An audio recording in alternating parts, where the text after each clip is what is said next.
Buenos días, alumnos. Ahora vamos a empezar la clase de organización del sistema nervioso. Esta es la primera clase del módulo de neurofisiología.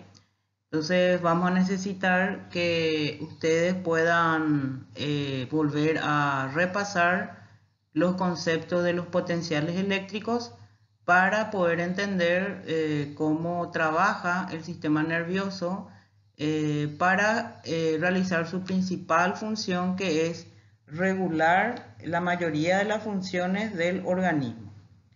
Entonces vamos a ir viendo en los siguientes slides cómo se produce esta organización. Como vemos en este primer dibujo, la célula principal del sistema nervioso, como todos sabemos histológicamente, es la neurona. En este punto podemos recordar que la neurona comprende un cuerpo soma del cual parten prolongaciones que aumentan el espacio o la superficie espacial, mejor dicho, de la misma, que son las dendritas. Y luego tiene un cono de salida para el axón, que es el que va a llevar o conducir el impulso eléctrico hacia otras neuronas o a otros tejidos excitables. Este axón es generalmente único, pero puede llegar a poseer diferentes terminaciones nerviosas que son los que van a comunicarse, como dijimos anteriormente, a otras estructuras postsinápticas. En este caso estamos observando una neurona motora, la cual tiene como característica la de tener un axón mielinizado que va a permitir que el impulso eléctrico o los potenciales eléctricos tengan una conducción saltatoria, lo que le va a dar velocidad en la conducción del estímulo. Y en el gráfico B observamos una neurona que carece aparentemente de dendritas, pero en realidad esta es una neurona sensitiva, la cual tiene su dendrita en uno de los extremos que van a actuar como receptores de las sensaciones, los cuales esas sensaciones van a estimularlas y van a conducir ese impulso sensitivo hasta el cuerpo neuronal, y el cuerpo neuronal luego a través de su axón va a comunicarse con otras neuronas sensitivas y luego finalmente llegaría hasta un punto en donde debe comunicarse con neuronas motoras. Tampoco debemos olvidar que existen otros tipos de células conocidas como células de sostén. En este sentido, podemos observar a las células de Schwann, que ya las hemos estudiado justamente cuando vimos potenciales eléctricos, los oligodendrocitos, que generalmente actúan como células de sostén, pero que conforman una estructura indispensable para las neuronas, por las cuales puede generar la nutrición de la misma y la eliminación de sus metabolitos.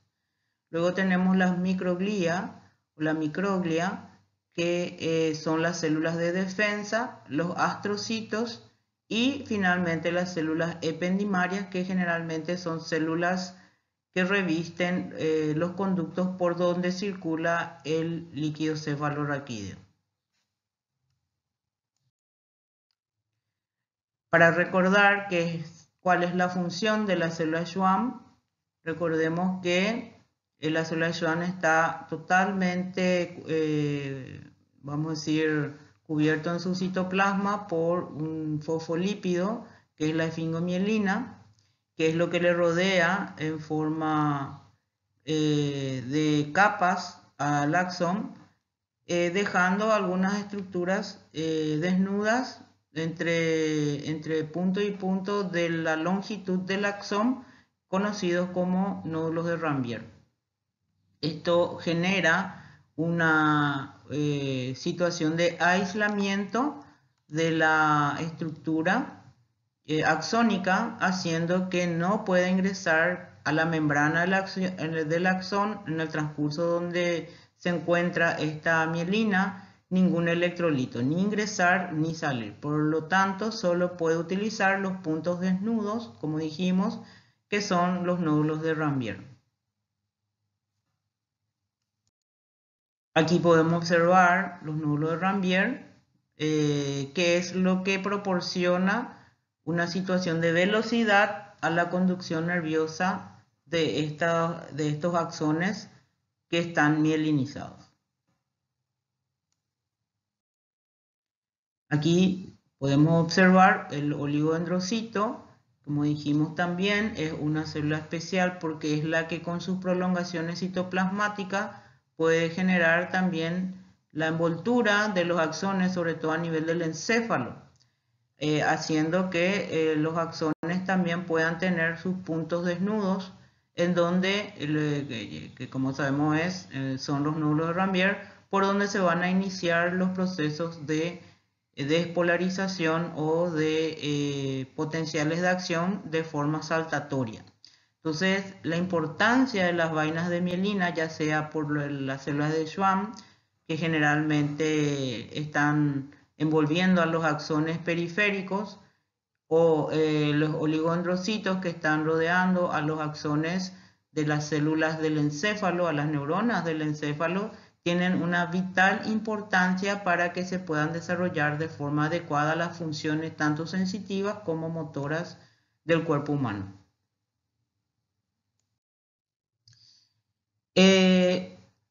¿Cuáles son las funciones generales? Como dijimos al inicio de este video, la función principal del sistema nervioso en cuanto a lo que hace en el cuerpo humano es regular la mayoría de las funciones del organismo.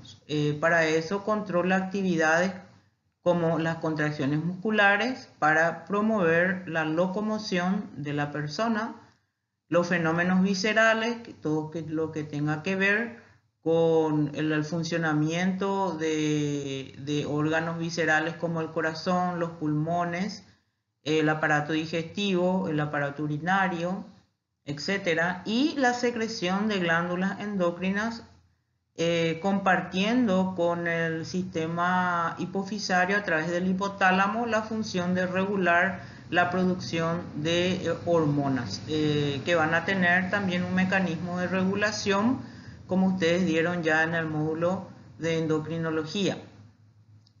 También aquí es importante mencionar que además de regular las secreciones de glándulas endocrinas, evidentemente dentro de las funciones viscerales, también debemos recordar las funciones de regular las secreciones de glándulas exocrinas, desde las glándulas salivares, páncreas, vesícula, y también las glándulas sudoríparas y sebáceas. Para poder desarrollar esa función, probablemente el sistema nervioso sea, dentro de todo lo que hemos estudiado, el sistema más complejo, ¿verdad? Para poder desarrollar estas funciones se necesitan de estar recibiendo millones de datos del cuerpo humano constantemente. Recibimos no solamente datos del cuerpo humano, recibimos millones de datos de sensaciones estereoceptivas que también sentimos en relación a la visión, a la audición, al olfato, al sabor, etc. Y lo que hace el sistema nervioso central o el encéfalo es integrar todos esos datos para luego dar una respuesta más adecuada a la misma. Generalmente lo que produce la atención de alguna o algún estímulo que llega es lo que va a producir una respuesta primaria o básica, y el resto de los datos que van llegando, que van a ser acumulados en la corteza cerebral, van a servir para integrar datos futuros para dar respuestas a otros estímulos de forma un poco más elaborada o de forma más criteriosa. La unidad funcional del sistema nervioso, como ya dijimos, es la neurona. Existen 100.000 millones de neuronas en el sistema nervioso central y ya hemos visto las partes en los primeros gráficos. Tenemos que recordar que existen algunos conceptos importantes, como por ejemplo qué es la aferencia o qué es la eferencia. Vamos a recordar que la aferencia es cuando llega la información de la periferia al sistema nervioso central. Generalmente se hace a través de las dendritas que hacen sinapsis con otras neuronas, cientos a miles. Acuérdense que cuando mostramos el gráfico de las neuronas y explicamos la neurona sensitiva, mostramos que las dendritas no están en el soma neuronal, sino están en uno de los extremos, que más adelante en el capítulo de sensaciones somáticas y receptores sensitivos y sensoriales lo vamos a estudiar como receptores, ¿verdad? Y ellos son los que captan toda la información que finalmente va a llegar al sistema nervioso central, como dijimos, cientos o miles de datos, y que finalmente, una vez que el sistema nervioso elabore o analicen estos datos, pueda generar una conducción de salida o salida de información que nosotros le llamamos eferencia por el axón, que va a terminar en múltiples fibras nerviosas, ya sea para la parte locomotora o la parte motora o la parte de las funciones de los órganos viscerales o de la producción de las hormonas. Entonces, generalmente, todo lo que llega al sistema nervioso central se conoce como aferencia y todo lo que sale como respuesta motora se conoce como eferencia. La señal que se hace a través del axón siempre se va a dirigir hacia adelante, y también es importante saber que para poder desarrollar el análisis y la conducción de la información, ya sea aferente o eferente, el sistema nervioso central se dispone en redes nerviosas. En este ejemplo vemos cómo se trabaja la parte de la información aferente. En este sentido, vemos una vía de la sensibilidad somática del sistema nervioso que está representado por un grupo de dendritas que vendrían a ser, como dijimos, los receptores. Por ejemplo, aquí tenemos todos los receptores relacionados a las sensaciones somáticas, como los receptores del dolor, del frío, de la temperatura, que son conocidos como terminaciones nerviosas libres o nociceptores, si hablamos específicamente del dolor. Tenemos receptores como por ejemplo el corpúsculo de Pacini, que lo que siente es presión sobre la piel o sobre el tejido epidérmico. Luego tenemos en otro punto el corpúsculo de Meissner y también la cúpula higo, que generalmente son los que detectan más bien o discriminan el tacto, la textura. Luego tenemos receptores más profundos, como aquellos que se instalan dentro del vientre muscular esquelético, en donde pueden tener sensaciones de estiramiento del músculo, como el uso muscular, o aquellos que se encuentran en los tendones, que también sienten no estiramiento, sino tensión del músculo, como por ejemplo el aparato de Golgi, y algunos que se encuentran en las articulaciones, que dan sentido espacial a la ubicación de los diferentes miembros del cuerpo humano. Todas esas sensaciones que acabamos de mencionar como ejemplo son vehiculizadas a través de estas dendritas receptores, que mandan la información a las neuronas sensitivas, que normalmente, como todos sabemos por neuroanatomía, se encuentran fuera de la médula espinal, y luego las neuronas sensitivas envían sus señales por axones que entran por el cordón posterior de la médula espinal, y de ahí son vehiculizados hacia el tronco cerebral, que es la primera estación de entrada al encéfalo, que está constituido por el bulbo, la protuberancia y el mesencéfalo, y de ahí se dirige hacia la región talámica, de donde luego se va a generar la llegada a la corteza parietal, que en este caso es el lugar fundamental, la parte anterior de la corteza parietal, en donde llegan la mayoría de las sensaciones somáticas. También es aquí importante recalcar que estas sensaciones que uno tiene en una parte o en un hemicuerpo generalmente llegan a la corteza parietal contraria. Eso lo van a dar en el módulo de sensaciones somáticas, cómo se producen los entrecruzamientos por las vías que son conocidas como vías del cordón posterior o vías anterolaterales. Aquí podemos observar qué ocurre en la médula y por qué decimos que se trabaja en redes, porque muchas veces para que una sensación llegue de forma adecuada hasta el encéfalo, puede haber la necesidad de que esa sensación puedan ser divergentes o convergentes o de tipo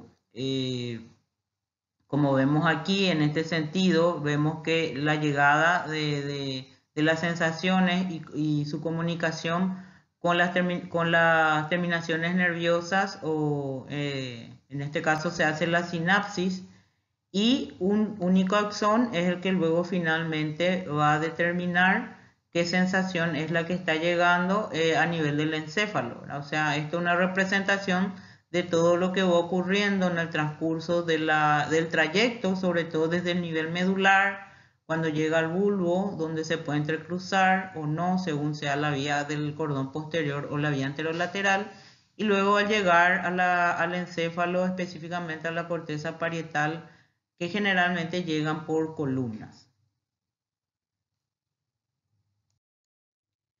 Entonces la porción sensorial del sistema nervioso está dado por los receptores, que son los que sufren de la experiencia sensitiva, y ese receptor sensorial ante esa experiencia sensitiva va a modificar su permeabilidad de la membrana, haciendo que ingrese una gran cantidad de sodio, iniciando un potencial de acción, que luego eso va a ser conducido por los nervios periféricos hasta llegar a la médula espinal y de ahí ir a las diferentes partes más superiores, como el sistema reticular del bulbo, de la protuberancia, el mesencéfalo, pueden ir al cerebelo, pueden ir al tálamo, pero finalmente tiene que llegar a la corteza cerebral.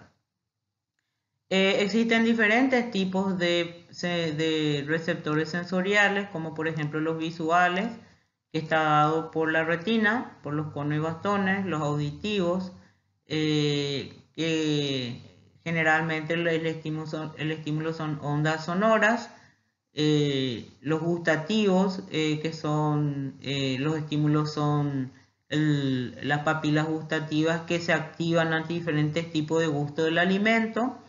Los táctiles que acabamos de mencionar en el slide anterior, que son varios tipos de receptores que son estimulados específicamente por estímulos como el dolor, el estiramiento, la presión, el movimiento del pelo de la piel, la discriminación, la textura, el frío, el calor, etc. Bueno, asimismo, como vimos cómo trabaja la porción efectora, finalmente debe haber una respuesta de parte del sistema nervioso central que lo conocemos como porción motora. Y esto tiene que hacer que los tejidos a donde van a llegar estos estímulos o estas respuestas motoras tengan que trabajar, y esos son los tejidos efectores. Por ejemplo, el músculo esquelético, si se va a mover, es el que recibe la información de movimiento, entonces ese es el efector. Una glándula endocrina que va a producir una hormona es el efector. Una glándula exocrina que va a producir una enzima, ese es el efector, y así sucesivamente. Bueno, entonces esas funciones motoras van a generar evidentemente tres grandes funciones: contracción del músculo esquelético, contracción del músculo liso y secreción de glándulas exocrinas y endocrinas. Como podemos observar aquí, la contracción del músculo esquelético está dado generalmente por impulsos nerviosos o conducciones nerviosas que vienen a través de vías motoras específicas voluntarias, que son la vía piramidal, que está a su vez regulada por un grupo de vías, que son más de 20, que se conocen como vías extrapiramidales. Además de otras estructuras nerviosas que regulan el movimiento que uno va a hacer de la forma más correcta, específica y detallada posible. Luego tenemos todo lo que es el sistema nervioso autónomo, que es un sistema nervioso motor, como dice su nombre, involuntario o autónomo, que la función fundamental es la de estar regulando las funciones como por ejemplo los movimientos o las secreciones del aparato digestivo. En este caso podemos ver que el sistema nervioso autónomo va a aumentar y o disminuir el movimiento del peristaltismo o de la mezcla.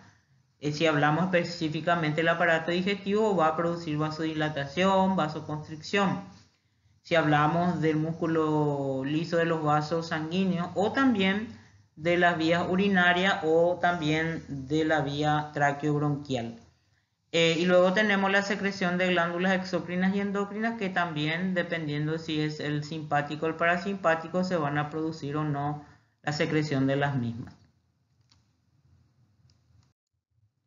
Aquí podemos ver justamente el área motora que generalmente se encuentra en el área frontal, la porción posterior del área frontal, en donde la misma recibe informaciones normalmente de la porción sensitiva que está en la corteza parietal anterior, si es que estamos hablando de funciones motoras que deben ser, vamos a decir, en respuesta a estímulos y que el movimiento sea un movimiento con un objetivo, con una estructura, con un inicio, con un final.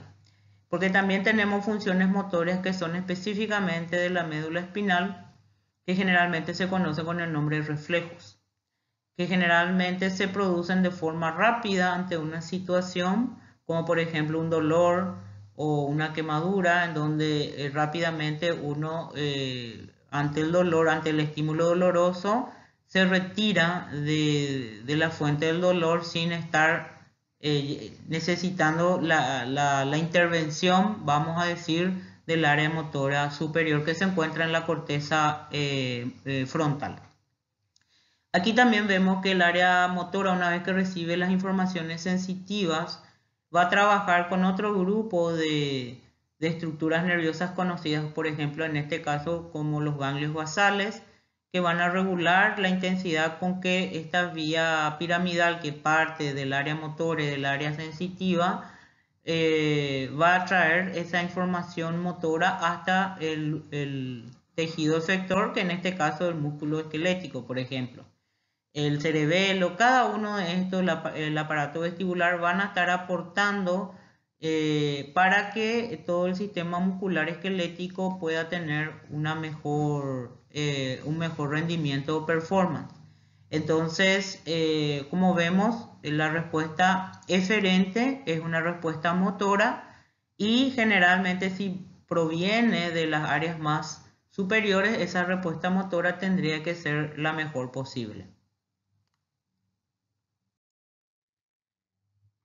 Por ese motivo podemos clasificar a las respuestas de las funciones motoras en relación a dónde se producen. Por ejemplo, si se producen en las regiones bajas, las respuestas van a ser automáticas e instantáneas, y si son superiores, las respuestas van a ser controladas, voluntarias, procesadas mentalmente.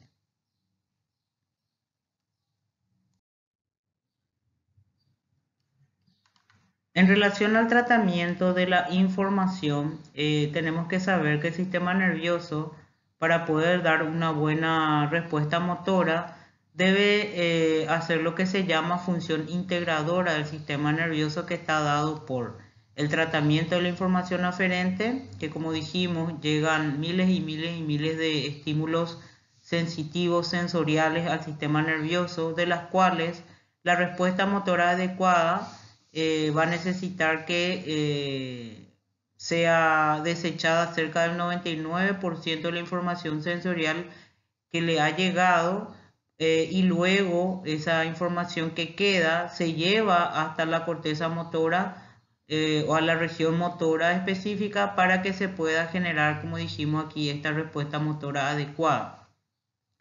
En la elección del porciento que va a ser atendido por la corteza motora o por las regiones motoras específicas, El papel de la sinapsis es vital. La sinapsis, a través de su función de bloquear, ampliar, permitir o cambiar de dirección, vamos a decir, una información sensitiva que llega, es la que va a decidir cuál de estos estímulos sensitivos sensoriales van a recibir la respuesta motora. Y eso se conoce con el nombre de labor selectiva, en donde generalmente se jerarquiza aquellos estímulos que son probablemente que llegan con mayor estímulo, pero no necesariamente. Podemos decir que los seres humanos pueden muchas veces decidir voluntariamente qué estímulo pueden realizar las respuestas motoras adecuadas. Como ejemplo, una persona que se encuentra en un lugar sentado, estudiando o viendo una película, no siente el peso de la ropa sobre la piel, no siente el ruido de fondo, por más que esas sensaciones están siendo recibidas por los diferentes tipos de receptores y, como dijimos, son guardados dentro de lo que es nuestra gran corteza cerebral. En ese sentido, para nosotros prestar atención, por ejemplo, a la película que estamos viendo, es una cuestión de la atención, de la decisión de atender la película, que está en relación otra vez al interés o no de la misma por la persona que lo está viendo. Entonces, esas respuestas que nosotros damos a un estímulo es puramente papel de la sinapsis en el tratamiento de la información. Una de las cosas importantes, además de la función integradora, es como dijimos que muchos de los datos que nos llegan al cerebro lo guardamos. Eso se llama almacenamiento de la información. Y también le podemos conocer como la memoria, que generalmente son esos datos que guardamos y que muchas veces no utilizamos, pero que lo vamos a utilizar en futuras intervenciones. Por ejemplo, ustedes ahora en fisiología o en otras materias del segundo curso guardan mucha información que de repente piensan que no lo recuerdan, pero luego en algunas situaciones van a utilizar esas informaciones, por más que no las recuerden específicamente, para resolver situaciones a través de la memoria, a través de la inteligencia, a través del razonamiento o a través del reflejo. Esos datos generalmente son almacenados, como dijimos, y en la corteza cerebral en su mayoría. Y ese proceso de conservación que se conoce como memoria también es una función de sinapsis. En cuanto a la memoria y su función de la sinapsis, sabemos que hay ciertas señales sensoriales que pasan por una serie de sinapsis y la misma se vuelve capaz de transmitir las mismas señales la próxima vez sin inclusive necesitar del estímulo del receptor, y a eso nosotros le conocemos con el nombre de facilitación.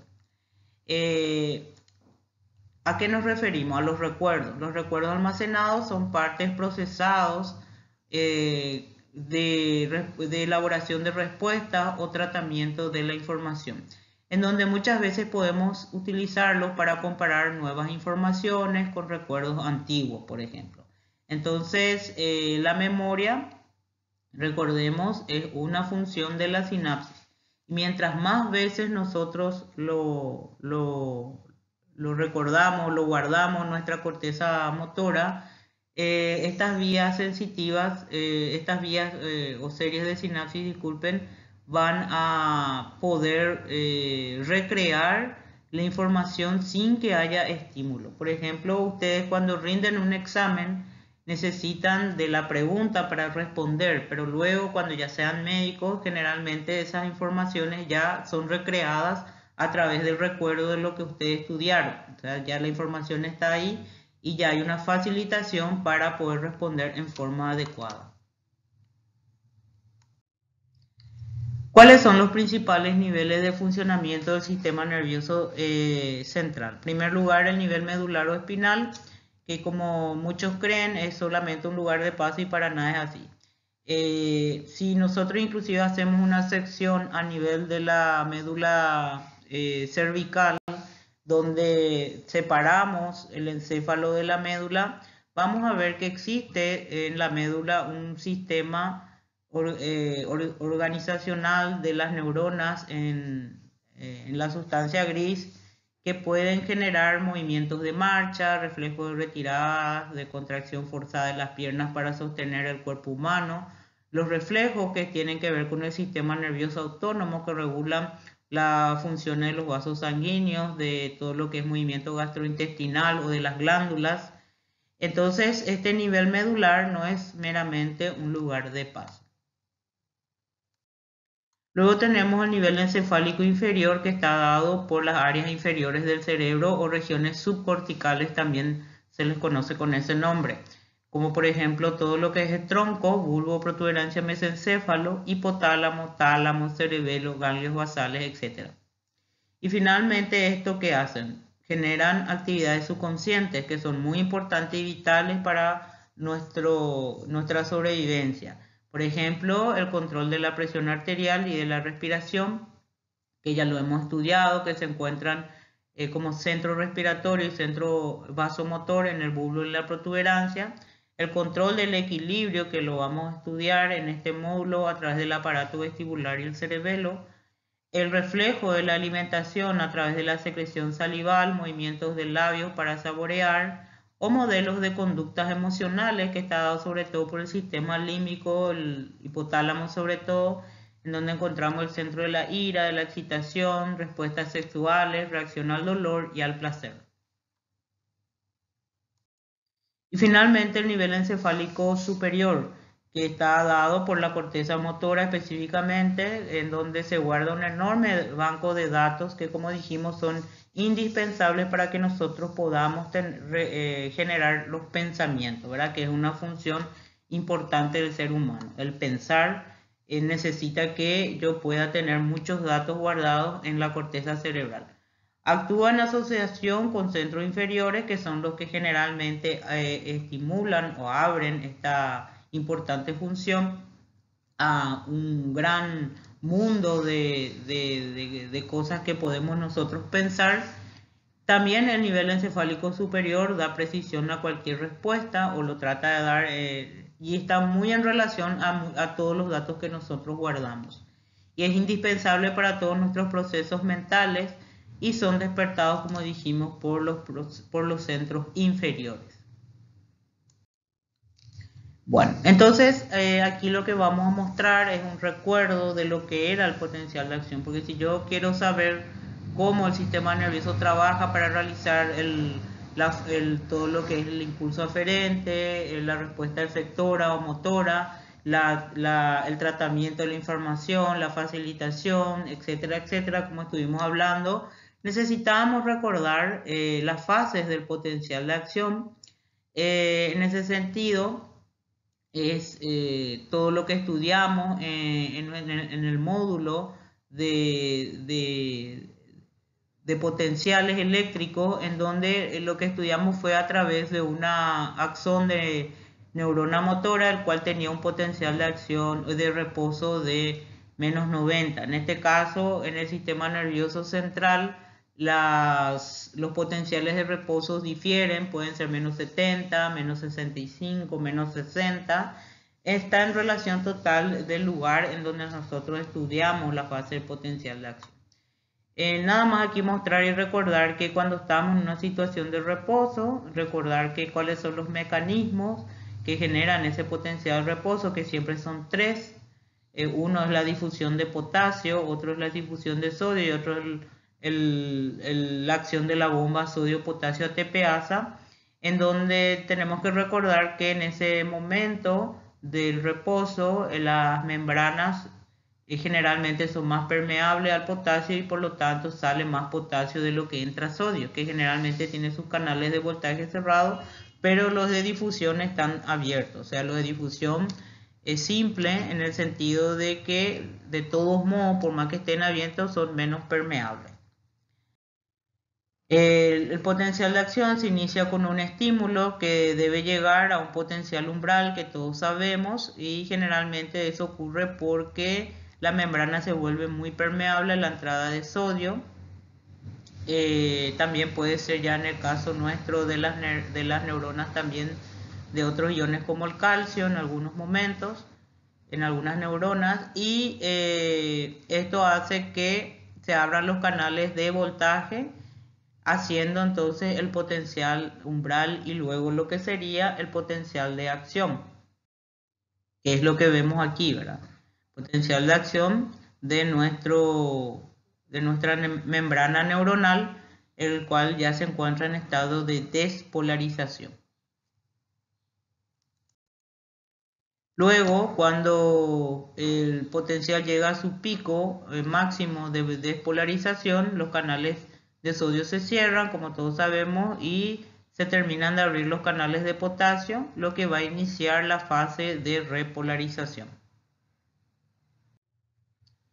Bueno, entonces esto es el potencial de acción en tiempo real, mostrando la entrada de sodio, que es lo que va a generar fundamentalmente la despolarización, y luego la salida de potasio, que es lo que va a generar la repolarización y el estado de hiperpolarización.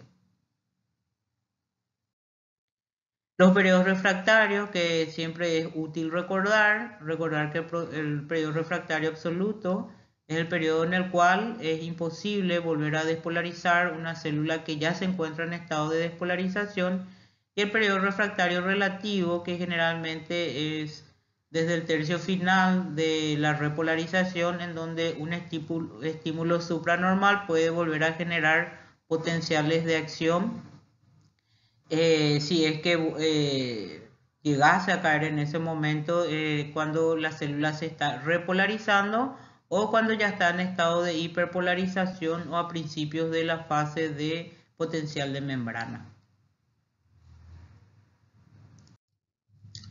También recordemos cómo era la propagación del potencial de acción cuando estamos hablando de un axón amielínico, que es aquel axón que carece de mielina. Eso genera que la conducción nerviosa sea en forma continua, no saltatoria, lo que le da lentitud a la conducción nerviosa, a la velocidad. Eso vamos a ver en algunas fibras nerviosas sensitivas que justamente se caracterizan por ser amielínicas, son las fibras tipo C, por ejemplo. Y las que van se propagan por conducción saltatoria, que ya hemos explicado que se hace a través de la generación de potenciales de acción, específicamente los nódulos de Rambier, lo que le da una velocidad al impulso eléctrico, y luego eso también vamos a ver según el tamaño, el calibre del axón y también el grosor de la mielina. Generalmente es lo que son de mayor calibre y con mayor capas de mielina son los que más rápidamente conducen el impulso eléctrico, y a medida que el calibre y también el grosor de la mielina va disminuyendo, también va disminuyendo la velocidad de la conducción. Bueno, como dijimos, para que funcione el sistema nervioso central necesita comunicarse con otras neuronas o con otros tejidos excitables. Entonces la sinapsis es vital que ocurra.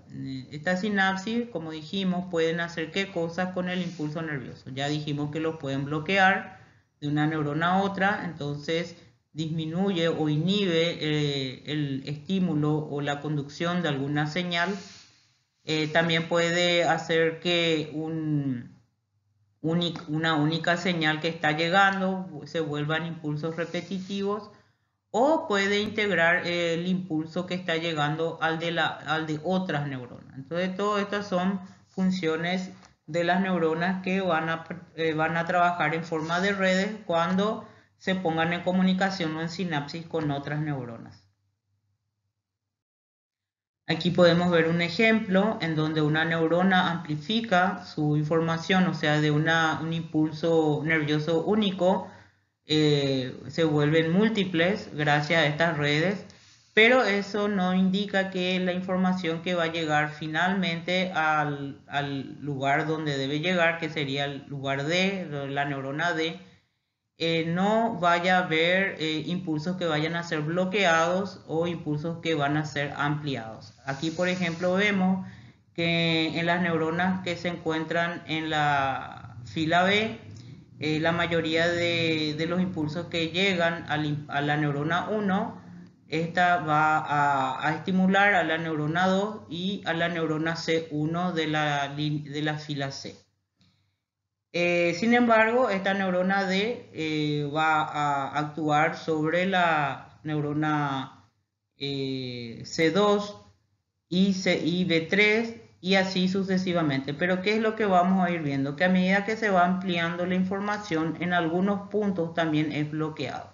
Por ejemplo, aquí podemos ver que la neurona C2 no va a llevar el impulso a la neurona D ni a la C3. La neurona B que le está estimulando a la C3 sí va a hacer llegar a la neurona D y sí va a llegar a la neurona C4. La neurona B4 que está estimulando a la C4 también va a bloquear el impulso eléctrico que debería llegar a la neurona D y va a bloquear también el impulso eléctrico que debe llegar a la neurona C5. Y la neurona B5 le estimula a su vez a la C5 si ella va a hacer llegar la información a la neurona D. Como vemos entonces, finalmente la información que va a llegar a la neurona D va a ser de estimulaciones y bloqueos de un mismo impulso eléctrico que se inició en la neurona A. La pregunta es ¿por qué? Porque muchas veces cuando el impulso eléctrico que llega a la neurona D a través de varias redes neuronales, si las mismas fuesen todas de estímulos, entonces la neurona D podría generar una respuesta motora muy hiperestimulada y muy inadecuada. Entonces no saldría una respuesta con sincronía o con coordinación o con equilibrio o con buenos movimientos que tengan un inicio, un trayecto y un final con un objetivo. Entonces por eso es importante que dentro de las redes neuronales existan sistemas inhibitorios que traten de regular, vamos a decir, una información que llega muy hiperestimulada. Entonces va inhibiendo en ciertos puntos e estimulando en otros puntos para que finalmente el que va a efectuar la respuesta motora sea la respuesta más adecuada. De ahí es importante recalcar que por eso nuestro sistema nervioso, que hay miles de redes neuronales, las redes inhibitorias son muy importantes para regular las redes estimuladoras o efectoras. Entonces, eso vamos a ir notando, sobre todo cuando hablemos de las vías extrapiramidales, cómo regulan la información motora que viene por la vía piramidal.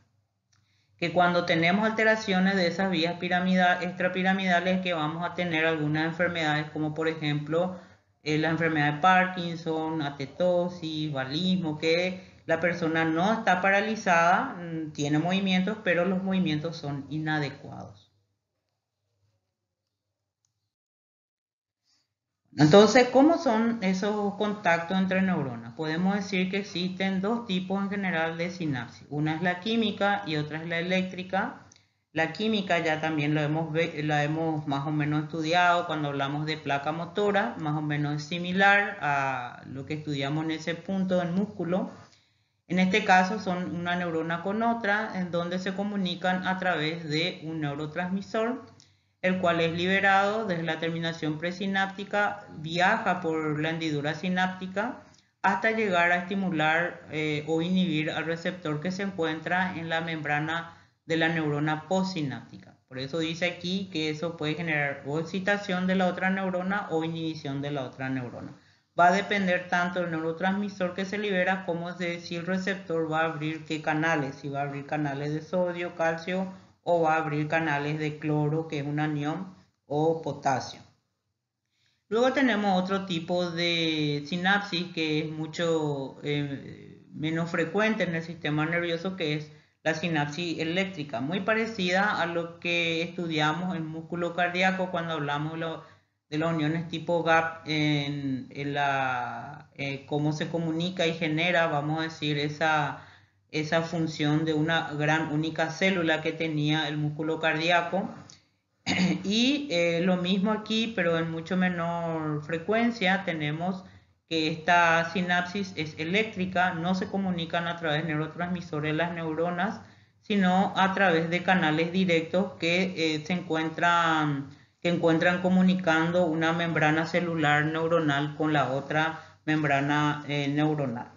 Generalmente son estructuras tubulares y esas uniones celulares son laxas, y lo que se permite es que esos canales que les unen a las membranas de estas neuronas puedan permitir el paso de iones sin ningún tipo de problema.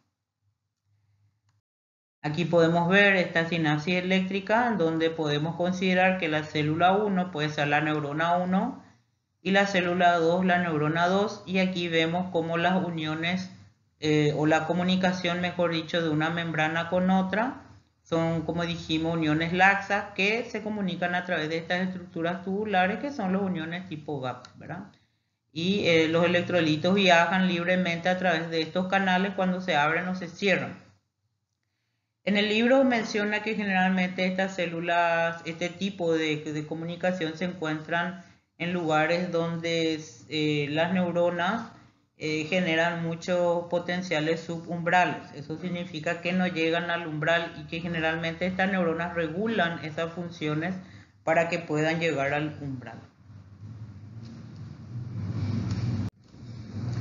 Bueno, aquí podemos recrear lo que es la sinapsis química. Recordemos que generalmente los neurotransmisores son liberados por exocitosis cuando llega el potencial de acción a la terminación nerviosa. Pero también aquí es importante recalcar que cuando llega el potencial de acción se tiene que abrir los canales de calcio, ¿verdad? Como muestra aquí, el calcio debe ingresar al interior de la terminación nerviosa para que ocurra la migración de las vesículas que contienen los neurotransmisores para la liberación de estos neurotransmisores que van a viajar y van a activar o no, o inhibir a los receptores abriendo o cerrando canales.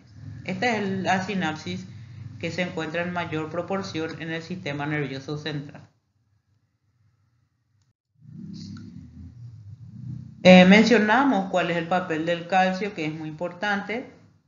El calcio necesita ingresar, por eso es indispensable que llegue el potencial de acción a la terminación nerviosa presináptica para abrir en ese punto los canales de voltaje. El ingreso de calcio al interior, ¿verdad?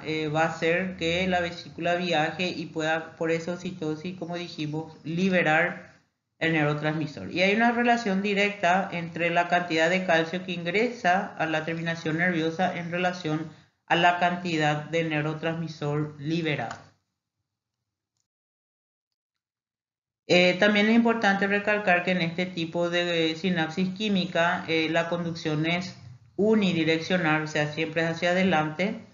No puede ser para otras direcciones, porque ya dijimos que generalmente del soma neuronal parte un solo axón. Generalmente es el que va a conducir la respuesta, ya sea la respuesta aferente, cuando nos referimos a axones de neurona sensitiva, o respuestas eferentes si nos referimos a neuronas motoras. Ahora sí, eso se diferencia de la sinapsis eléctrica, que sí pueden haber una multidirección de nuestros impulsos eléctricos.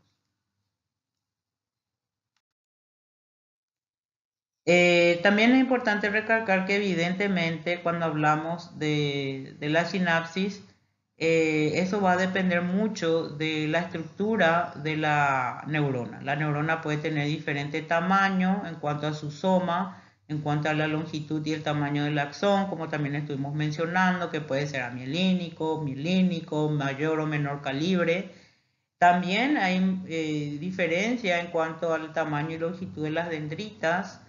Hay dendritas que pueden llegar a tener 1 milímetro de largor y otros mucho más pequeños. Y también el número de terminales presinápticas que pueda tener un axón. Aquí vemos el ejemplo de una neurona con su cuerpo neuronal, sus dendritas. Y lo interesante de este gráfico, y para recalcar aquí un dato muy importante, es que la mayoría de las sinapsis se hacen con las dendritas.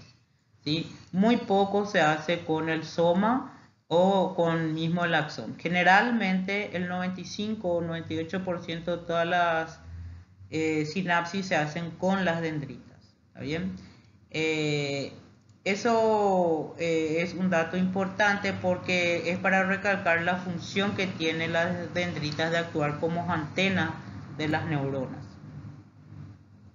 Aquí podemos observar la sinapsis química que ya hemos mencionado anteriormente. Bueno, en relación a los canales iónicos que pueden actuar en la producción de los potenciales de acción o inclusive en los estados de hiperpolarización, que vamos a ver que son dos fenómenos que ocurren y que son muy importantes en las neuronas. Tenemos los canales de cationes, que están conformados por los canales de sodio, calcio y potasio, en los cuales normalmente cuando los neurotransmisores son excitadores, abren los canales de sodio para estimular a la neurona postsináptica. Generalmente estos canales son de carga negativa. Y luego también se cuenta con canales de aniones que está representado por el anión cloro, que se abre cuando actúa un neurotransmisor inhibidor. Aquí también hay que hacer la explicación de que los canales de potasio se abren también por acción de neurotransmisores inhibidores, ya que la acción sería la de que el potasio difunda del líquido intracelular al extracelular, aumentando la negatividad del potencial de nuestra célula. Estos canales generalmente son de apertura y de cierre rápido que generan estimulaciones o inhibiciones también rápidas en la neurona postsináptica.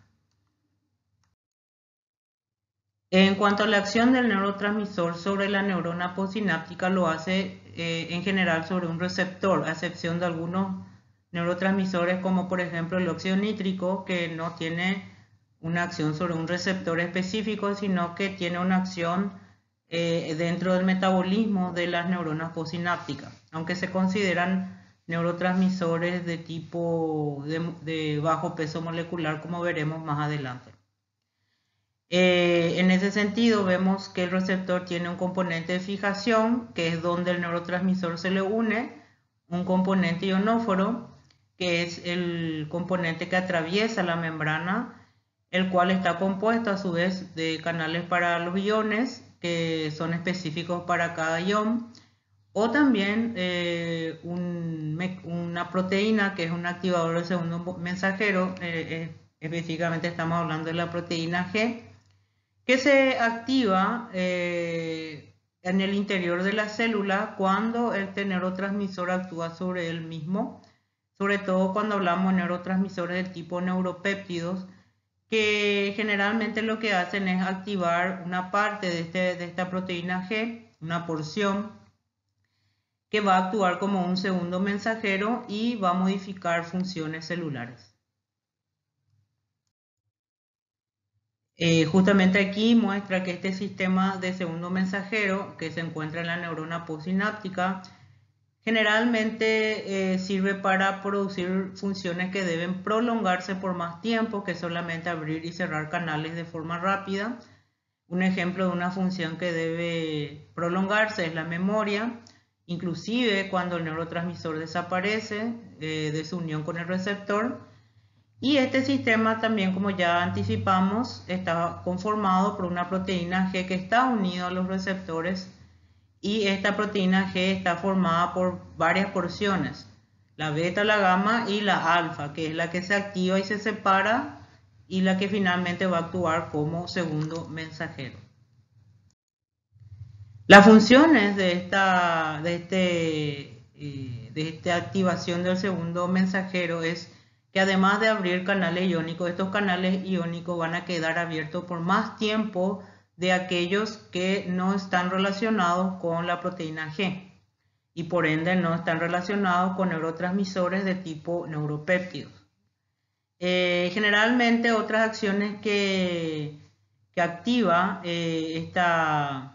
este mecanismo de segundo mensajero es la del AMP cíclico, GMP cíclico, que es importante para activar la maquinaria metabólica necesaria para luego desarrollar otras funciones, como por ejemplo activación de enzimas celulares específicas, y también una de las funciones más importantes es la activación de la transcripción de genes, ya que eso va a determinar qué proteína va a producir esta neurona postsináptica, que puede ser totalmente diferente de la neurona anterior. Entonces, esta es una de las funciones más importantes que tienen estos mecanismos de segundo mensajero, que dependen de la activación por neurotransmisores de tipo neuropéptido. La activación de transcripción de un gen que va a sintetizar las proteínas nuevas y que van a afectar la función y la estructura neuronal. Aquí podemos ver, este es un gráfico que ustedes lo van a ver en sus libros de Guyton, donde justamente se ve el neuropéptido, que es el neurotransmisor que va a actuar sobre la proteína receptor, que se encuentra unido a nivel intracelular con una proteína G con sus 3 porciones, como hemos mencionado, la cual la alfa es la que se activa y la que va a ir activando los mecanismos que hemos mencionado. La apertura de canales por más tiempo, en el ejemplo aquí está el de potasio, o la activación de enzimas de membrana, la producción de la activación del AMP cíclico, el GMP cíclico, la activación de enzimas intracelulares y la activación de la transcripción de los genes. Estas sustancias químicas que actúan como transmisores sinápticos pueden ser de dos clases. Una que es la que va a actuar de forma rápida y corta, que tienen como característica ser moléculas pequeñas o de bajo peso molecular. Generalmente estos neurotransmisores no se procesan en el retículo endoplásmico, justamente porque son partes de algunas otras moléculas o de otras estructuras, y son procesadas en el citosol de la terminal presináptica, en donde se las transporta dentro de las vesículas, de las cuales son liberadas al espacio sináptico por exocitosis. Y luego sí tenemos los neuropéptidos, que como explicamos son los que activan el mecanismo del segundo mensajero, y sí, estos neuropéptidos necesitan ser sintetizados en el retículo endoplásmico que se encuentra en el soma neuronal, y son estos los que van a tener una acción más prolongada. Estos neuropéptidos, al ser sintetizados en el retículo, se cubren de su membrana vesicular por el aparato de Golgi y llegan hasta la terminación nerviosa gracias al flujo axónico. Evidentemente, la cantidad de neuropéptido es mucho menor que la cantidad de vesículas que contienen transmisores de moléculas pequeñas. Bueno, en cuanto a los receptores, dijimos que los receptores pueden ser excitadores o inhibidores en la neurona postsináptica, y como ya anticipamos, aquellos receptores que reciban la excitación, lo que van a abrir son canales de sodio que van a ingresar de forma masiva para iniciar la despolarización, y van a disminuir el paso de iones como el cloro, el potasio o ambos, para impedir que el líquido intracelular se negativice por la entrada de cloro o por la salida de potasio. Y también van a aumentar el número de receptores excitadores en la membrana y disminuir el número de receptores de los inhibidores, activando por activación de funciones metabólicas.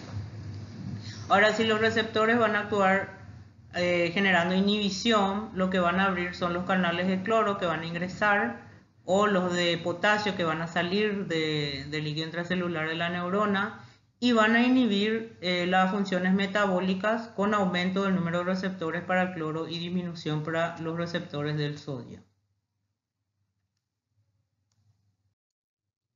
Bueno, volviendo a nuestros neurotransmisores, aquí podemos ver una lista de neurotransmisores que se conocen que son de moléculas pequeñas y de acción corta. La más conocida de todos es la del grupo 1, que es la acetilcolina, que generalmente tiene funciones excitadoras, solamente la conocemos como una función inhibidora a nivel del aparato cardiovascular a través del nervio vago. Luego tenemos el grupo de las aminas, que está conformada fundamentalmente por una amina que es la tirosina, de la cual podemos obtener la norepinefrina, la epinefrina, la dopamina. Luego tenemos otros como la serotonina y la histamina. En cuanto al grupo 3 de aminoácidos, tenemos el ácido gamma aminobutírico, que es otro de los más conocidos, generalmente es un gran inhibidor, la glicina, el glutamato, que es un gran excitador, y el aspartato. Y el grupo 4 está el óxido nítrico. Pero como ya dijimos, el óxido nítrico tiene una función diferente al resto. Se encuentra en esta lista porque no llega a ser un neuropéptido, pero tampoco actúa sobre receptores. Y sus funciones son más prolongadas que las del resto del grupo 1, 2 y 3. Tiene una acción muy importante en los mecanismos de la memoria, por lo tanto su función está siendo muy estudiada. En cuanto a los transmisores de tipo neuropéptidos que son de acción lenta, tenemos todas aquellas hormonas liberadas por el hipotálamo para ejercer sus acciones sobre la hipófisis, hormonas liberadoras, hormonas inhibidoras, péptidos hormonales, aquellas hormonas producidas por la neurohipófisis, todas las hormonas producidas por la adenohipófisis, péptidos que actúan sobre el intestino del encéfalo, como la leucina, la metionina, la sustancia P, la gastrina, la colecistocinina, el péptido intestinal vasoactivo, la neurotensina, la insulina. Recordemos que ellos actúan sobre el centro de la saciedad, y los procedentes de otros tejidos, como por ejemplo la angiotensina 2, la bradicinina, la carnosina, los péptidos del sueño y la calcitonina. Bueno, aquí justamente muestra algunas funciones que estuvimos más o menos explicando mientras leíamos la lista de los neurotransmisores. Así que les dejo este slide para que ustedes lo lean detenidamente. Hablemos un poco de los neuropéptidos. Ya sabemos que son transmisores químicos de acción lenta que son sintetizados en el soma neuronal por el aparato sintetizador de proteínas, y que forman parte de grandes moléculas pequeñas que son escindidas luego en el aparato de Golgi en el mismo lugar que justamente es ingresado dentro de vesículas, y la misma se traslada, como ya dijimos, hasta las terminaciones nerviosas a través de la corriente axonal. Una vez que la vesícula elimina su contenido, la misma es destruida por autólisis y no vuelve a utilizarse. Esta es una gran diferencia que tiene con los transmisores de moléculas pequeñas que pueden ser reutilizadas, ya que son recaptadas por endocitosis algunas de sus partes, como por ejemplo la acetilcolina o la noradrenalina. La cantidad liberada de neuropéptidos es mucho menor que el de las moléculas pequeñas, también debido a que justamente se encuentra en menor cantidad. Por lo tanto, sus efectos son mucho más potentes una vez que se libera. Se cree que es 1000 veces más que el de cualquier neurotransmisor de moléculas pequeñas. Y sus efectos, evidentemente, al ser sobre el segundo mensajero, sobre la activación del segundo mensajero, son mucho más duraderos, duran días, meses o años. Ahora, cada neurona libera una clase de neurotransmisor de molécula pequeña. ¿Qué significa eso? Que las neuronas que liberan acetilcolina siempre liberarán acetilcolina. Las neuronas que liberan serotonina, las neuronas que liberan leucina, etcétera, siempre van a liberar esos mismos tipos de neurotransmisores porque son procesados con parte de las moléculas que son recaptadas en la hendidura sináptica, y de hecho por eso ahí encontramos también una gran cantidad de mitocondrias, ¿verdad?, para generar el ATP. Ahora, las neuronas que producen liberación de neuropéptidos sí pueden cambiar el tipo de neuropéptido que liberan, y esa es otra gran diferencia con estas otras neuronas. La eliminación de los neurotransmisores, una vez liberados, los neuropéptidos, como dijimos, generalmente al ser liberados son totalmente degradados por reacciones enzimáticas específicas o no, pero no son recaptados. Ahora, los transmisores de moléculas pequeñas sí se pierden por difusión, por destrucción enzimática, pero una gran proporción es recaptado y reutilizado. Muy bien.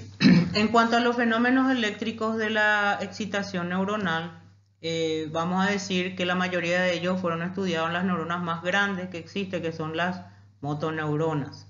De ahí que nosotros cuando estudiamos potenciales de acción al principio del año utilizábamos el axón de la motoneurona.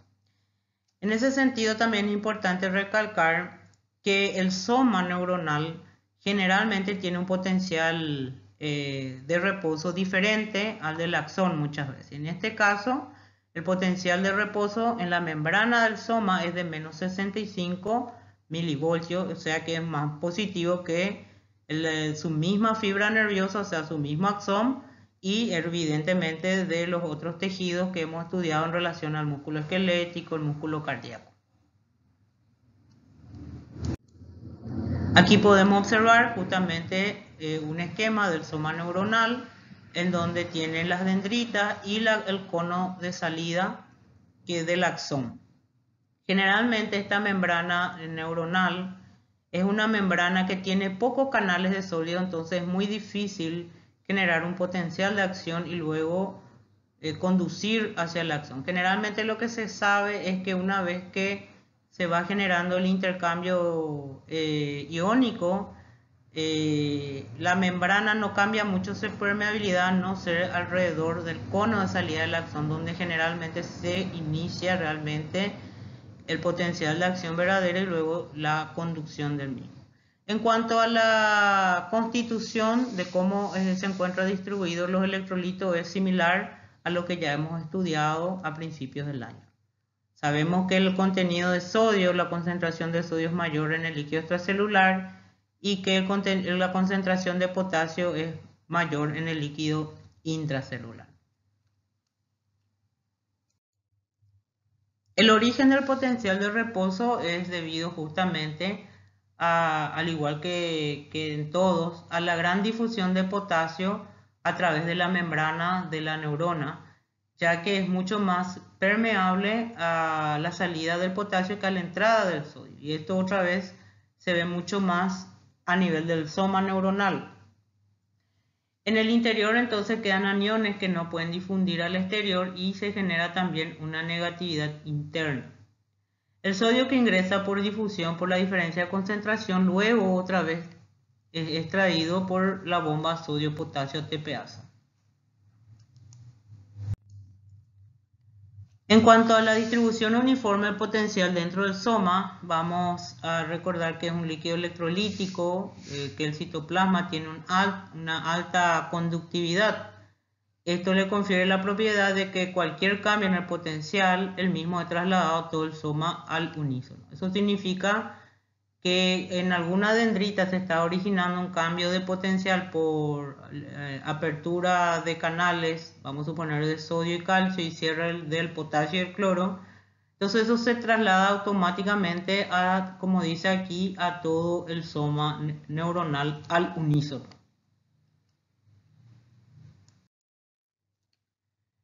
En cuanto a qué pasa con la membrana postsináptica una vez que se inician los procesos eléctricos, vamos a ver que pueden haber dos tipos de efectos. Uno, el potencial postsináptico excitador, que como dice aquí, generalmente sucede cuando el neurotransmisor, al actuar sobre su receptor, aumenta la permeabilidad del sodio en la neurona postsináptica, haciendo que el potencial de la neurona, que sabemos ahora que el soma tiene menos 65, se positiviza al hacerse menos negativo a menos 45, o sea, sube 20 milivoltios. A ese cambio nosotros le llamamos potencial postsináptico excitador, que es un potencial necesario para generar luego el potencial de acción. Ahora también se sabe que la descarga de una sola neurona no es suficiente para generar este potencial postsináptico excitador, por lo tanto se necesita la participación de grandes cantidades de terminales para generar sumación. Vamos a observar que en el libro del Guyton mismo no se pone de acuerdo con un número específico. En algunas partes ustedes leerán 40, 80 terminales presinápticas que al actuar sobre la membrana postsináptica recién pueden generar un cuadro de potenciales postsinápticos excitadores.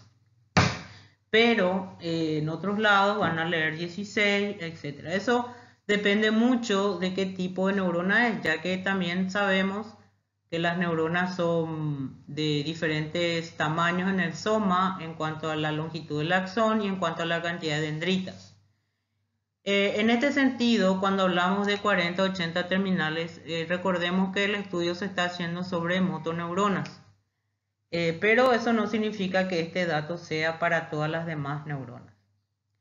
Sin embargo, aquí el concepto más importante es en relación a que una sola neurona o una sola terminación nerviosa probablemente no sea suficiente para generar un potencial postsináptico excitador que me lleve a un potencial de acción a mi neurona postsináptica. Entonces se debe generar un fenómeno conocido como sumación.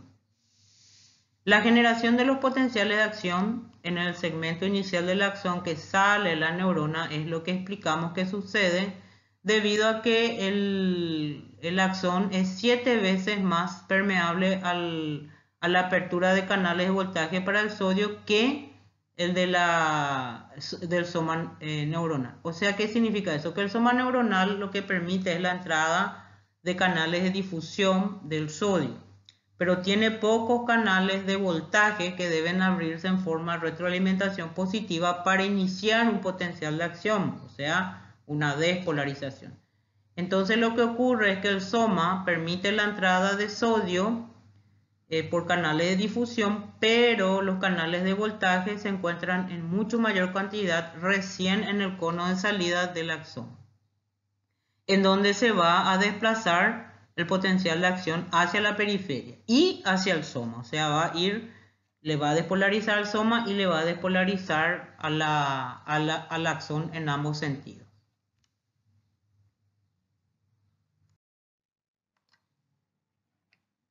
Aquí podemos ver el potencial excitador postsináptico, en donde los neurotransmisores excitadores van a abrir los canales de sodio en la membrana postsináptica, también los de potasio, pero como sabemos aumenta mucho la permeabilidad a la entrada de sodio.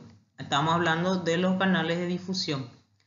El resultado es evidentemente que se genera una positividad del potencial llegando a lo que se llama el potencial postsináptico excitador.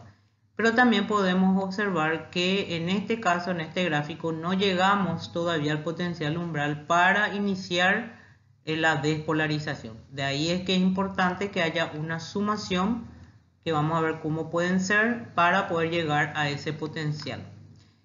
Cuando sucede la suma de estos potenciales de postsinápticos excitadores es donde podemos llegar a producir la despolarización de la membrana. El gráfico que muestra en el Guyton, podemos observar que la neurona en reposo, que está a menos 65 milivoltios, cuando recibe un estímulo excitador de parte de las neuronas presinápticas o de las terminaciones presinápticas, se genera un aumento de la positividad potencial. Pasa de menos 65 a menos 45, que sería lo ideal para iniciar el proceso de potencial de acción. Y aquí podemos ver que rápidamente desde el cono axónico se produce la propagación de dicho potencial de acción. Entonces estamos ante una neurona que está siendo excitada. Por otro lado, el potencial postsináptico inhibidor, en este caso, muestra como la neurona presináptica o la terminación nerviosa presináptica libera neurotransmisores inhibidores que van a abrir canales de cloro que van a ingresar al interior de la neurona postsináptica y el potasio que va a salir. Eso va a hacer que el potencial de reposo, que era menos 65, se negativice 5 milivoltios más, o sea, de menos 65 a menos 70. Entonces estamos en un estado de hiperpolarización y por lo tanto esta neurona está inhibida. En el gráfico anterior ya hemos explicado los fenómenos eléctricos de la inhibición neuronal, en donde justamente hicimos mención del potencial postsináptico inhibidor, en el cual la entrada de cloro o la salida de potasio va a hacer que la negatividad aumente a menos 70, produciéndose en ese caso la hiperpolarización. También existe otra forma de inhibición neuronal que se conoce con el nombre de cortocircuito de la membrana, en el que cuando hay un potencial postsináptico excitador por sodio, pero al mismo tiempo el cloro también difunde por canales de boca ancha, o sea que ingresa mucho cloro, que negativiza o compite con el sodio que está ingresando, necesitamos aumentar muchísimo más la entrada de sodio que pueda competir contra el cloro, y ese aumento tiene que ser de 5 a 20 veces más la corriente de sodio. Entonces, a eso llamamos que una misma neurona a través de su dendrita pueden estar recibiendo terminaciones de diferentes terminaciones nerviosas, excitación y o inhibición, y es por eso que muchas veces se necesitan más potenciales, la sumación de potenciales postsinápticos excitadores para excitar más a una neurona cuando también a la par hay otras terminaciones nerviosas que están originando potenciales postsinápticos inhibidores. Aquí podemos ver el gráfico de cómo se produce el potencial postsináptico inhibidor, en donde solamente necesitamos hiperpolarizar a nuestra célula postsináptica. Y luego tenemos otro tipo de inhibición, que es la inhibición presináptica, en el cual el mismo aparece antes que el impulso alcance la sinapsis. En ese sentido, nosotros tenemos una terminación nerviosa, que es la terminación presináptica, que antes de liberar sus neurotransmisores, recordemos que debe llegar el potencial de acción. Y ese potencial de acción es importante porque hace que los canales de voltaje de calcio puedan abrirse y el calcio ingresar dentro de mi célula o dentro de mi terminación nerviosa. Lo que ocurre generalmente en estas neuronas es que estas terminales presinápticas reciben otras terminales presinápticas en ese punto, en donde están las vesículas y en donde están los canales de calcio para abrirse. ¿Y qué es lo que pasa? Liberan neurotransmisores inhibidores a ese lugar, inhibiendo la apertura de los canales de voltaje de calcio. ¿Por qué? Porque al liberar los neurotransmisores inhibidores en este punto, generalmente habilitan la apertura de canales de cloro, ¿sí? El cloro ingresa al interior de la terminación nerviosa, negativizando. Entonces el potencial de acción que está llegando va a ser bloqueado, por lo tanto el calcio no va a poder ingresar y por lo tanto las vesículas que se encuentran en la terminación no podrán hacer su migración y luego la exocitosis va a estar totalmente bloqueada.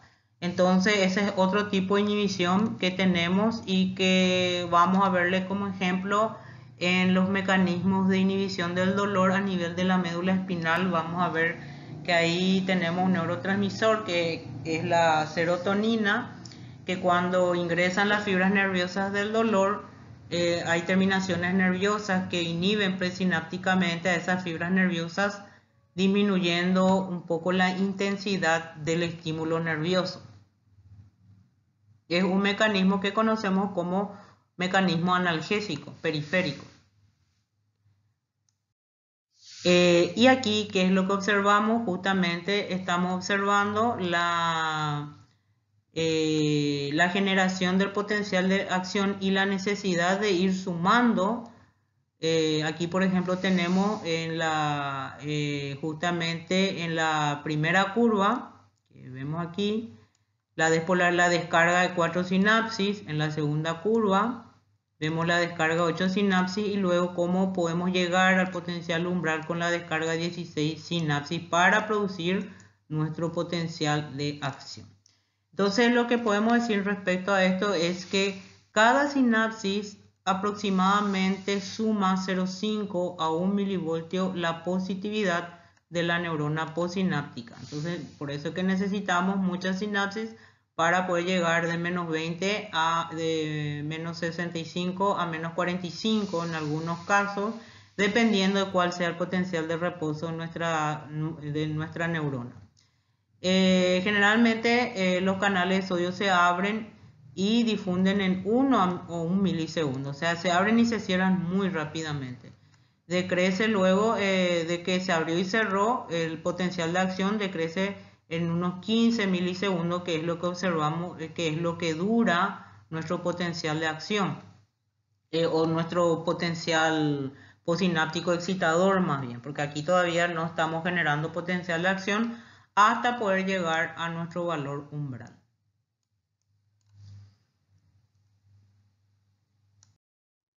Aquí vemos que uno de los mecanismos es la sumación espacial, en donde se van sumando unidades neuronales o terminaciones presinápticas, terminaciones nerviosas. Tenemos neurona 1, neurona 2, neurona 3, y cada una por separado no podría generar un potencial umbral, por lo tanto lo que van generando son potenciales postsinápticos excitadores, pero sumadas las tres pueden llegar al potencial umbral y generar su potencial de acción. Entonces a esto le llamamos sumación espacial.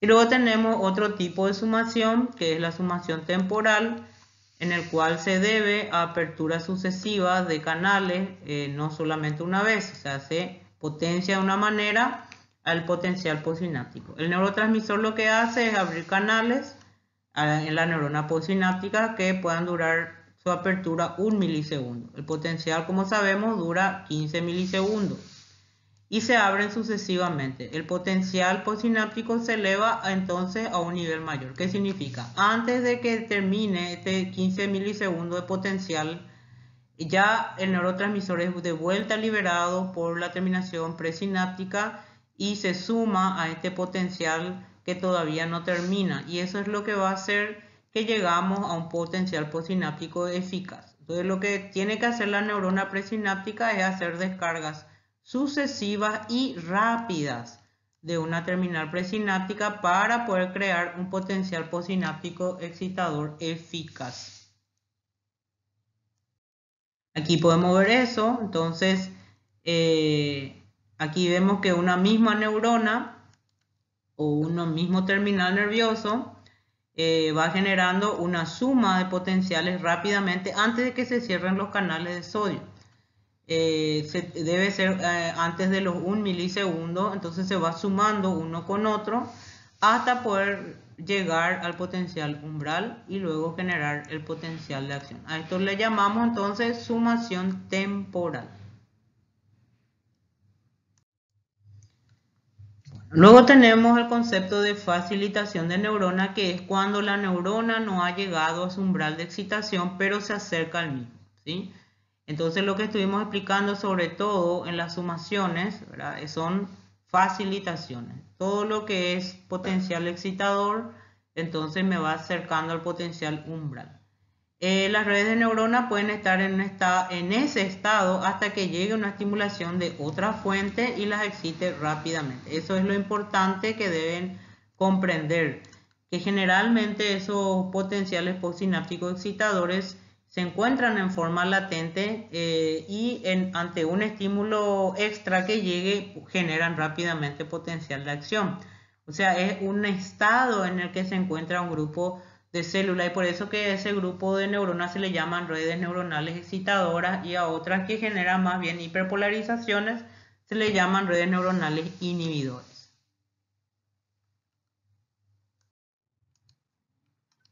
En cuanto a las funciones de la dendrita, sabemos que ellas son un gran campo espacial de excitación.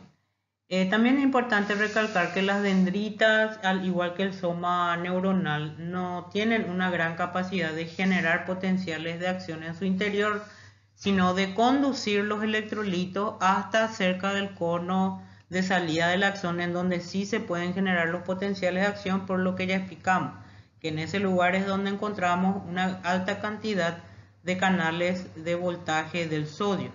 Cuando hablamos específicamente del efecto excitador de las neuronas presinápticas que actúan sobre las dendritas de las neuronas postsinápticas.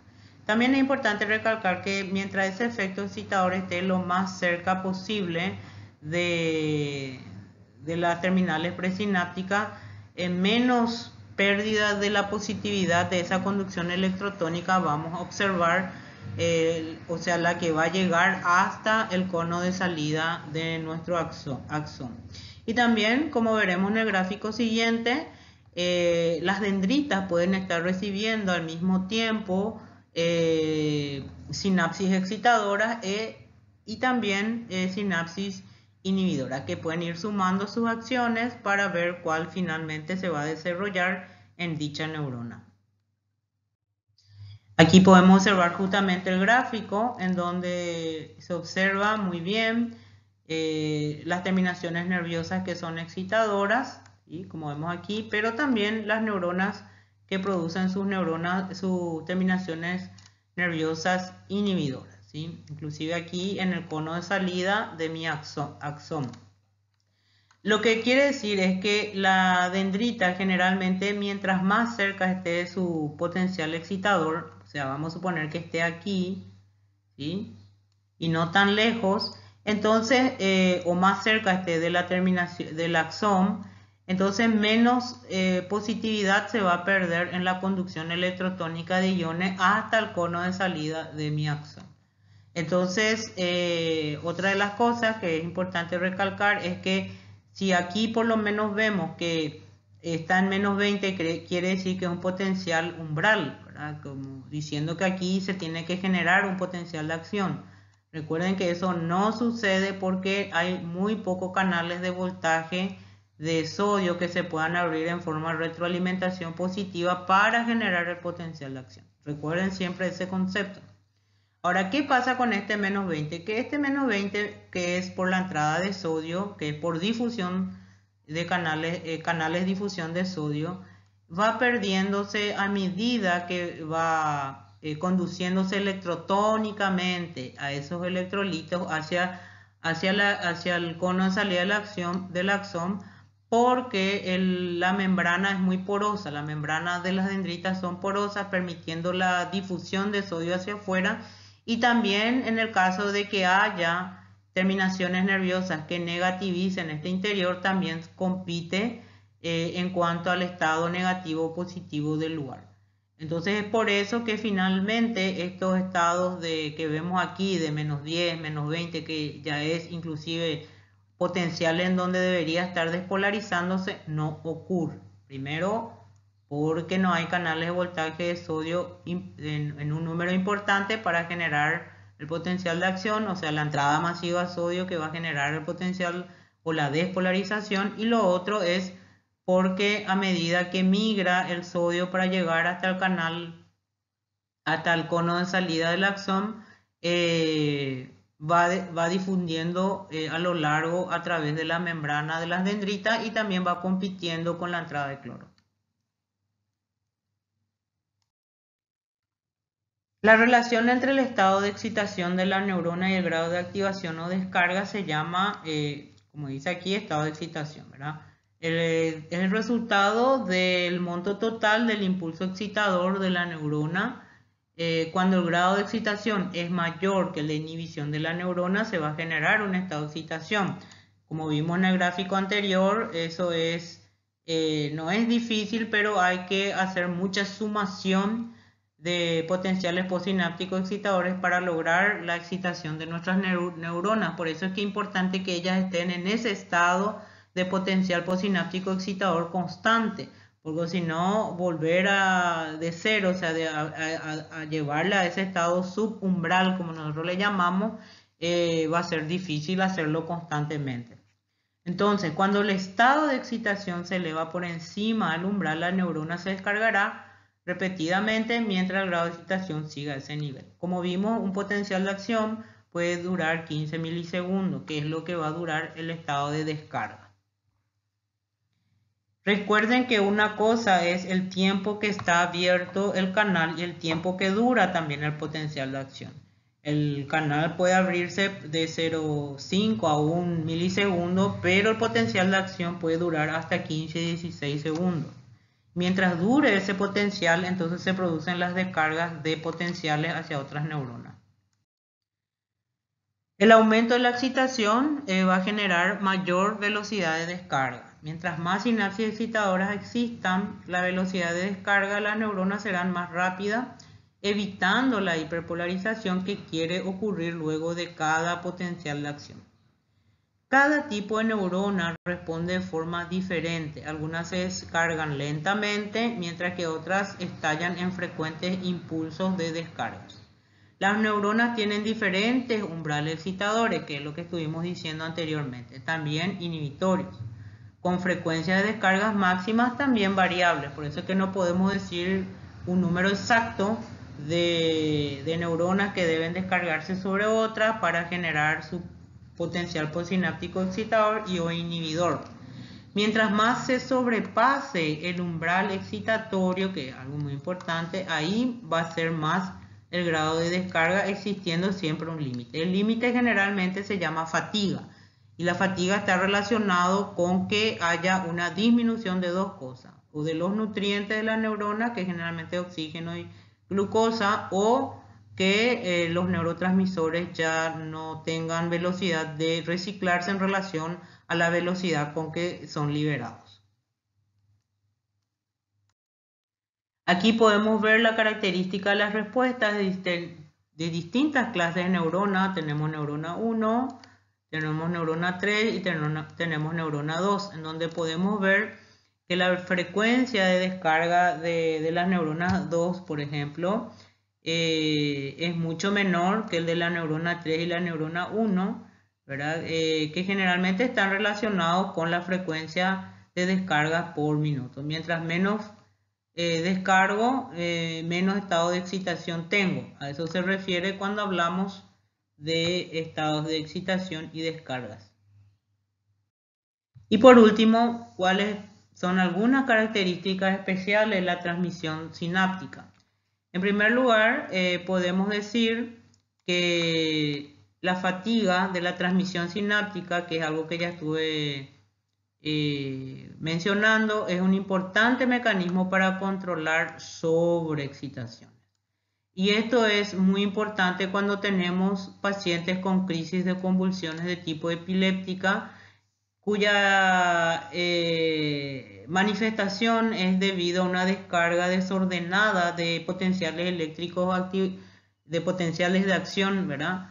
De forma desordenada, que hace que el paciente tenga las convulsiones o que tenga diferentes tipos de manifestaciones clínicas. Y eso va a terminar cuando haya un agotamiento de las sustancias neurotransmisoras. O sea, si nosotros no le damos algún tipo de droga que pueda bloquear la salida de la entrada de sodio a las neuronas que se encuentran descargándose, que generalmente son a través de antiepilépticos o anticonvulsivantes o sedativos, entonces el paciente va a dejar de convulsionar únicamente cuando sus neuronas presinápticas dejen de sintetizar o reciclar de forma rápida los neurotransmisores en relación a cómo son liberados. Entonces la fatiga, la transmisión sináptica es muy importante que ocurra. Luego tenemos otras características especiales, como por ejemplo la fatiga postetánica, la facilitación postetánica, que es cuando hay una un exceso de iones que, sobre todo de calcio, que ingresan en las terminaciones sinápticas, y esto genera una gran descarga de los neurotransmisores desde las terminaciones presinápticas, y el mismo es difícil de ser eliminado, lo que va a llevar a una secreción aumentada de neurotransmisores. O sea, acuérdense que lo que habíamos dicho al principio de clase o a mitad, en donde dijimos que el ingreso de calcio, mientras más ingrese calcio en la terminación presináptica, más neurotransmisores van a ser liberados, y eso se le llama facilitación posttetánica. Luego tenemos otras situaciones, como por ejemplo alteraciones del estado ácido básico del cuerpo humano en situaciones de acidosis y en situaciones de alcalosis. Se sabe que cuando hay una alcalosis muy importante, de 7.8 a 8, el paciente inclusive puede generar una respuesta convulsiva también, ¿verdad? Porque excita mucho a las neuronas. Y la acidosis, sin embargo, deprime, y la depresión puede ser muy importante, que el paciente inclusive puede entrar en coma. Luego tenemos situaciones ya más graves, como una hipoxia, que va a generar una isquemia global del cerebro, y eso va a generar una inexcitabilidad completa, y si esto dura mucho, el paciente evidentemente entra en coma, pierde el conocimiento, entra en coma, y en relación al grado de lesión, pues el coma puede ser reversible o no, o el paciente puede hacer muerte cerebral. Y luego tenemos algunos fármacos, como por ejemplo aquellos que aumentan la excitabilidad o aumentan la conducción de potenciales eléctricos positivos, o sea, potenciales de acción, como la teofilina, la cafeína, la teobromina. Acuérdense, estos son cosas que se encuentran. La teofilina se usa como broncodilatador, la cafeína está en el café, la teobromina en el chocolate. Ellos reducen el umbral de excitación, o sea que si la neurona era menos 45, su potencial umbral puede reducir el potencial umbral a menos 50, entonces no necesita tanta entrada de sodio, entonces ya hay un potencial de acción. Y luego la estricnina, que inhibe a la producción o a la acción de neurotransmisores inhibidores. Y luego están los que disminuyen totalmente la excitabilidad porque bloquean la entrada de sodio, que son los anestésicos, que es muy importante para el uso médico. Y bueno, y con eso estamos terminando esta primera clase de organización del sistema nervioso central. Yo les sugiero que ustedes escuchen esta clase por partes para poder tener una mejor comprensión de la misma. Bueno, nos veremos en las clases sincrónicas. Mucha suerte y hasta luego.